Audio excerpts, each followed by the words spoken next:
Big tobacco companies are increasing the pressure on the federal government over plain packaging of cigarettes. Lateline has obtained evidence that a former US ambassador to the World Trade Organization has been lobbying Malaysia to oppose the Australian government's proposal. Peter Allgeier says he's met a Malaysian government minister as part of his efforts to derail the plain packaging legislation. Lateline has also learned that a powerful US congressman has joined the fight against the Gillard government's latest plans to reduce smoking. Steve Kinane has this exclusive report. This is the public face of the tobacco industry's campaign against plain packaging. And this is its private face. Peter Allgeier is a former US ambassador to the World Trade Organization and for 8 years served as the Bush administration's deputy trade representative. He now works here at the Washington-based consultancy C&M International. This email was sent to a Malaysian official and has been obtained by Lateline. It shows that Peter Allgeier has been lobbying Malaysia to put pressure on Australia over plain packaging and refers to a meeting Allgeier had with Malaysia's trade minister. There are several opportunities forthcoming for Malaysia and other like-minded governments to persuade Australia not to proceed.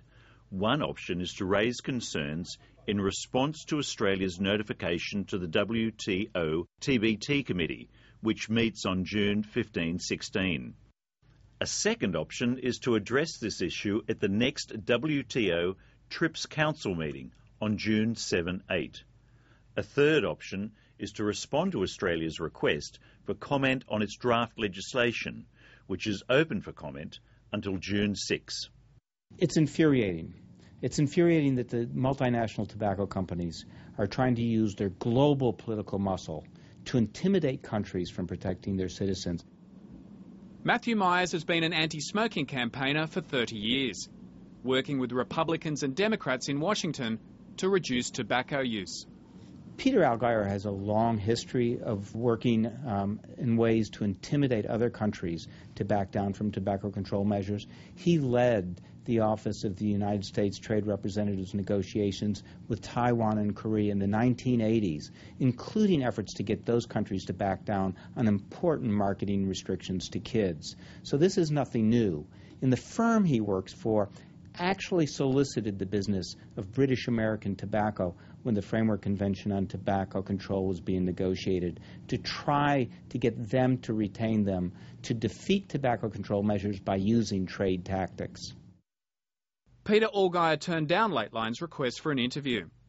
He would not say how many tobacco companies he's representing, nor how many countries he's lobbying. So what about Australian tobacco companies? Do they have any connection to Peter Allgeier's lobbying?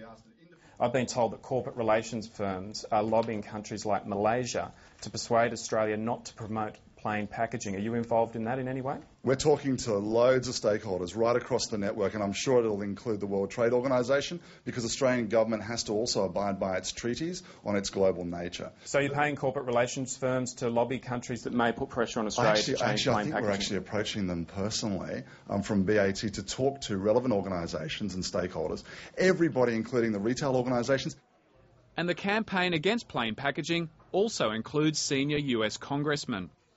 In Peter Allgeier's email, he says, members of the US Congress also have written to the Australian government outlining concerns about the implications of plain packaging for the integrity of Australia's trade commitments. One of those congressmen is Republican Donald Manzullo, who sits on the House of Representatives Committee on Foreign Affairs. Congressman Manzullo has sent the Australian government a letter criticising plain packaging.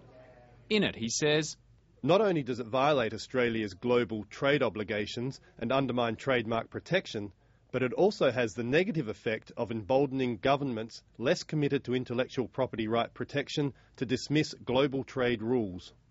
And Congressman Manzullo argues plain packaging will have negative health consequences. Plain packaging legislation will likely lead to more counterfeit cigarettes, increase health risks of consumers, and contribute to the growth of illicit products. From both a regulatory and health angle, plain packaging creates unnecessary hazards.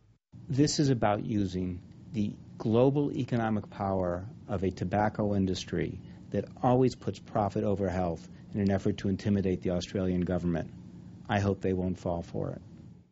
The government plans to introduce its plain packaging legislation in the next few months. Steve Kinane, Lateline.